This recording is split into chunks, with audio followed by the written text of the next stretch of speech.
सुप्रभात बच्चों, हिंदी की क्लास में आपका स्वागत है। आज हम लोग हिंदी की क्लास में पढ़ेंगे पाठ 10 दिल्ली की सैर। दिल्ली में तो आप जानते ही हैं कितनी सारी चीजें होती है जो देखने के योग्य होती है। और दिल्ली की सैर में एक मित्र जो है वो दूसरे मित्र को पत्र लिखता है और पत्र में बताता है कि वह दिल्ली में क्या क्या देखने गया और कैसे घूमा, क्या किया, ये सारी बातें बताता है। वो मैं आपको विस्तार पूर्वक बताती हूँ। यहाँ इसमें चिन्मय है, शशांक को पत्र लिखता है और सभी अपने मित्र को पत्र लिखते हैं। अब तो आप लोग मोबाइल से बात करते हैं, पत्र अभी नहीं लिखते होंगे, ज्यादातर मोबाइल से ही बात करके तुरंत बात कर लेते हैं। देश विदेश कहीं भी मोबाइल से ही बात कर लेते हैं। तो वो चिन्मय जो है अपने मित्र शशांक को पत्र लिखता है। प्रिय मित्र शशांक, नमस्ते। तुम्हारा पत्र पढ़कर प्रसन्नता हुई। और इसमें वो बोलता है, तुमने मेरे दिल्ली के यात्रा के बारे में जानने की इच्छा प्रकट की है। और वो उसका विवरण जो है वो अपने मित्र को बताता है। और उसमें क्या बताता है?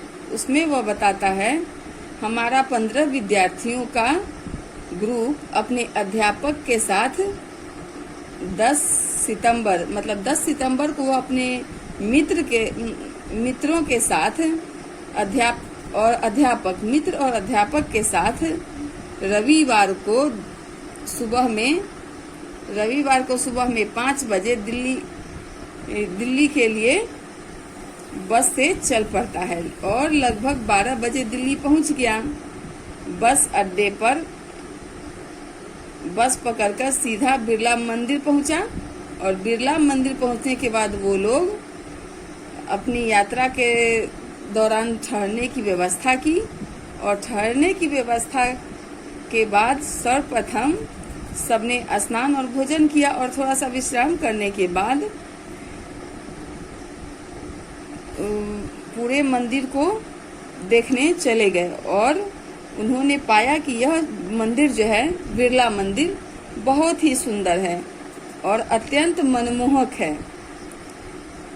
आप लोगों में से भी कई छात्र गए होंगे दिल्ली, तो वहाँ पे ये बिरला मंदिर देखे होंगे जो कितना सुंदर लगता है। अनेक विदेशी भी जो है इस उद्यान को देखने आते हैं।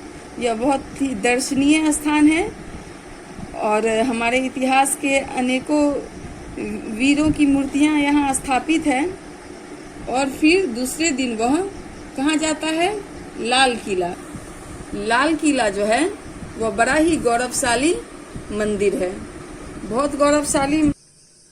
सॉरी बच्चों, लाल किला देखने गए। वो लाल किला जो है सो बड़ा ही गौरवशाली किला है। और इसके भीतर दीवाने आम तथा दीवाने खास बहुत सा सुंदर स्थान है। यहाँ मुगल सम्राट अपनी सभाएं किया करते थे। रानियों के नहाने के लिए भी बना स्नानागार जो है, नहाने का जो कमरा होता है उसको स्नानागार बोलते हैं। वह बहुत ही कमाल का बना हुआ है। लाल किला देखने में लगभग उन लोगों को सारा दिन लग गया। बाहर आकर वे चांदनी चौक चले गए जो किले के निकट ही पड़ता था। वहां खाना खाया और बिरला मंदिर वापस आ गए। और तीसरे दिन वे लोग चिड़ियाघर देखने गए। तीसरे दिन वो लोग कहाँ गए? चिड़ियाघर देखने गए और वहां पे दोपहर का भोजन साथ ले गए और सुबह सवेरे ही वहां जा पहुंचे। इस चिड़ियाघर में अनेक सारे पशु पक्षी देखकर उनका मन बहुत प्रसन्न हो गया और दोपहर का खाना भी खाया और चिड़ियाघर के निकट ऐतिहासिक भवन देखने चले गए। वे है पुराना किला, हुमायूं का मकबरा, जिसको हम लोग कुतुब मीनार के नाम से जानते हैं, वो ही देखने गए।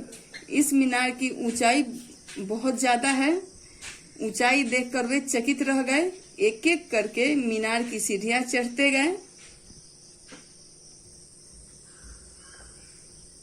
सीढ़ियां चढ़ते गए, परंतु इसके शिखर तक न जा सके, क्योंकि वहां जाने की सरकार ने मनाही कर रखी है, क्योंकि वह बहुत ही ऊंचा है और वहां कोई नहीं चढ़ सकता। इस मनाही का कारण कुछ दुर्घटनाएं भी थी और वे लोग फिर दोपहर तक कुतुब मीनार से बिरला मंदिर पहुंच गए। दोपहर का खाना खाने के बाद फिर विश्राम किया। फिर लगभग 3 बजे जामा मस्जिद देखने चले गए और फिर मस्जिद में लाल किला सामने था। यह मस्जिद जो था सो लाल किला के सामने था, जिसे शाहजहां ने बनवाया था। जामा मस्जिद किसने बनवाया? शाहजहां ने बनवाया। यह मस्जिद बहुत ही भव्य था और यह भूतल से काफी ऊंचाई पर बना हुआ था। भीतर से यह मस्जिद अत्यंत विशाल और इसका गुंबद देखने योग्य था। वे लोग काफी हैरान थे कि इतने बड़े बड़े पत्थर को इतनी ऊंचाई पर किस प्रकार इन लोगों ने चढ़ाया होगा। और 5वें दिन फिर वो लोग संसद भवन और राष्ट्रपति भवन देखने चले गए। कहाँ चले गए वे लोग? संसद भवन और राष्ट्रपति भवन देखने चले गए। और यह भवन जो है सो अत्यंत विशाल है। संसद भवन गोलाकार इमारत है। राष्ट्रपति भवन के पीछे बना मुगल बाग जो है वह देखने योग्य है। यहाँ चारों ओर फूल ही फूल दिखाई देते हैं। और फिर वह प्रातः से दोपहर तक विश्राम किया उन लोगों ने, और दोपहर का भोजन करने के पश्चात उच्चतम न्यायालय देखने चले गए। और इस न्यायालय भवन का जो तराजू के आकार का बना हुआ था, इसे देखकर वह चकित रह गए। फिर सायंकाल घूमते घूमते वापस बिरला मंदिर आ गए और रात्रि का भोजन किया और फिर सो गए। अगले दिन वे लोग सीतापुर उन लोगों को लौटना था और फिर शीघ्र लौट आए। इस तरह उन्होंने ये कहानी चिट्ठी के द्वारा चिन्मय ने अपने मित्र को लिखा। उसका मित्र का नाम क्या था? उसके मित्र का नाम शशांक था। चिन्मय ने शशांक को पत्र में लिखा और इस तरह बहुत सारे भवनों के बारे में बताया, जो बहुत सारी दर्शनीय स्थल दिल्ली में देखने योग्य है। सभी को देखना चाहिए, आप लोगों को भी देखना चाहिए। इसमें और भी है, लोटस टेम्पल भी है और सारी बहुत सी चीजें हैं जो वहाँ देखने के योग्य है। आप लोगों को भी दिल्ली की सैर अवश्य करनी चाहिए। फिर यहाँ देखिए, क में है उपयुक्त शब्द चुनकर रिक्त स्थान भरिए। पहला, सर्वप्रथम हम सब ने स्नान करके डैश किया, मतलब यहाँ लिखा हुआ है भोजन पूजन, यहाँ होगा भोजन। फिर दूसरा है, दूसरे दिन हम डैश देखने गए, लाल किला होगा इसमें। बाहर आकर हम डैश चले गए, चांदनी चौक जंतर मंतर, यहाँ होगा चांदनी चौक। फिर चौथा में है, चौथे दिन हम डैश देखने गए, यहाँ होगा कुतुब मीनार। 5वां में है, 5वें दिन हम डैश और राष्ट्रपति भवन देखने गए, संसद भवन होगा इसमें। ख में है, सही कथन के सामने सही तथा गलत के सामने गलत लगाइए। पहला, चिन्मय ने पत्र अपने भाई को लिखा, ये गलत है। दूसरा, चिन्मय ने स्वतंत्र पत्र नहीं लिखा बल्कि पत्र का उत्तर दिया, ये भी सही है। फिर तीसरा, चिन्मय के समूह में 12 विद्यार्थी थे, ये गलत है। फिर चौथा है, सभी विद्यार्थी एक धर्मशाला में ठहरे, ये भी गलत है। 5वां है, 5वें दिन सभी विद्यार्थी कुतुब मीनार देखने गए, ये भी गलत है। फिर ग में है, सही विकल्प के आगे टिक लगाइए। पहला, संसद भवन का आकार कैसा है? और आयताकार। ब त्रिभुजाकार, स गोलाकार, इसमें होगा गोलाकार। दूसरा, मुगल बाग राष्ट्रपति भवन के किस ओर बना है? आगे की ओर, पीछे की ओर, उत्तर की ओर, इसमें होगा पीछे की ओर। फिर तीसरा है, कुतुब मीनार की क्या विशेषता देखकर विद्यार्थी चकित रह गए? अ मीनारे, ब गोलाई, स ऊंचाई, इसमें होगा ऊंचाई। चौथा है, विद्यार्थियों का ग्रुप किस समय दिल्ली पहुंच गया? प्रातः, दोपहर, सायं, इसमें होगा दोपहर। पांचवा में है, जामा मस्जिद में विद्यार्थियों को क्या अधिक पसंद आया? अ मस्जिद की ऊंचाई, ब मस्जिद का आकार, स गुंबद, इसमें होगा गुंबद। फिर यहाँ देखिए भाषा बोध। भाषा बोध में क्या है? अब विशेषण की 3 अवस्थाएं होती है।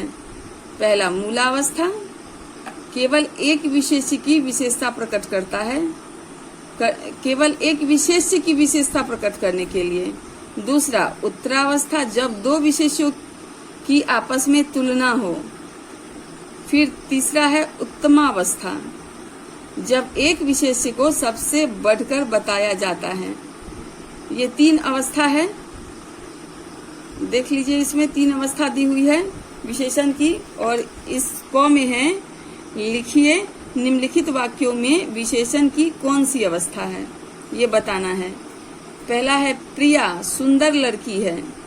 ये क्या है? मूला अवस्था है, इसमें केवल प्रिया की सुंदरता बताई जा रही है।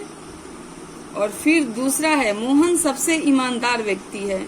तो ये हो गया उत्तमावस्था, क्योंकि इसमें मोहन जो है वो उसकी तुलना सभी से की जा रही है, इसलिए ये उत्तमावस्था है। तीसरा है, कुतुब मीनार बिरला मंदिर से अधिक ऊंची है, और यहाँ पे जो है इसकी कुतुब मीनार की तुलना बिरला मंदिर से की जा रही है, ये तुलनात्मक है, इसलिए ये उत्तरावस्था है। और ख में है, निम्नलिखित शब्दों के लिंग निर्णय कीजिए। किला पुल्लिंग है, मामा पुल्लिंग है। तीसरा है, बोरा, वो भी पुल्लिंग है। चाचा पुल्लिंग। लुटिया स्त्रीलिंग। साड़ी स्त्रीलिंग। चूहिया स्त्रीलिंग। माता स्त्रीलिंग। फिर यहाँ है, गौ में निम्नलिखित शब्दों के स्त्रीलिंग लिखिए। लिंग बदलिए या स्त्रीलिंग लिखिए, बात एक ही होता है।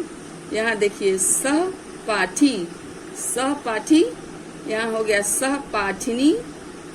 लेखक लेखिका। धोबी धोबिन। शिक्षक शिक्षिका। बाघ बाघिन। अध्यापक अध्यापिका। इस तरह करके आप लोग ये सभी जो मैं बताई हूँ सबको कॉपी में बनाइएगा।